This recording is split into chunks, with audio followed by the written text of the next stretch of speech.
تاریخ دانوں کے مطابق 11ویں صدی عیسوی تک وادی سوات ہندو اور بدھ مت کا مسکن تھا، جہاں پہلی مرتبہ 1048 عیسوی میں افغان حکمران محمود غزنوی کی افواج نے حملہ کر کے یہاں بدھ مت کے آخری حکمران راجہ گرہ کو شکست دی اور اس مسجد کی تعمیر کی۔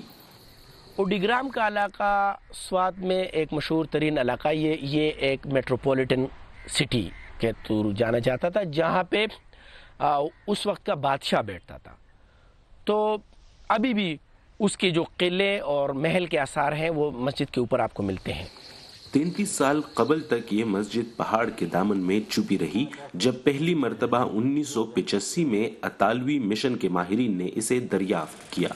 آرکیالوجی ڈپارٹمنٹ نے ایکسکیویشن کی تھی، جبکہ جس میں ہمیں ایویڈنس ملے کہ جو کہ محمود غزنہ پیریڈ کی ہیں، تو اس میں ہم نے اس کی کنزرویشن بھی کی ہے، اٹالین مشن کے ساتھ مل کے ابھی بھی ہم نے اس کی دیکھ بھال کر رہے ہیں۔ مسجد کی باقیات میں ایک کتبہ بھی لگا ہے، جس سے یہ ظاہر ہوتا ہے کہ یہ مسجد یہاں پہلے سے موجود بدھ مت کی عبادت گاہ کے مقام پر تعمیر کی گئی تھی۔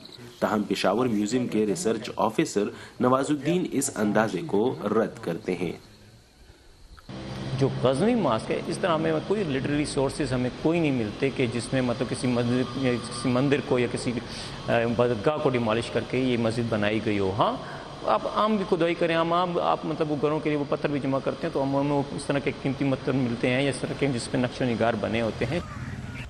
فضل خالق سمجھتے ہیں کہ سوات میں پتھر دور سے لے کر آریائی اور موجودہ والی سوات تک کی تاریخ موجود ہے۔ اگر حکومت ان کی باقاعدہ دیکھ بھال اور تشہیر کرے تو یہ دنیا بھر کے سیاحوں کو متوجہ کر کے زر مبادلہ کمانے کا ذریعہ بن سکتی ہے۔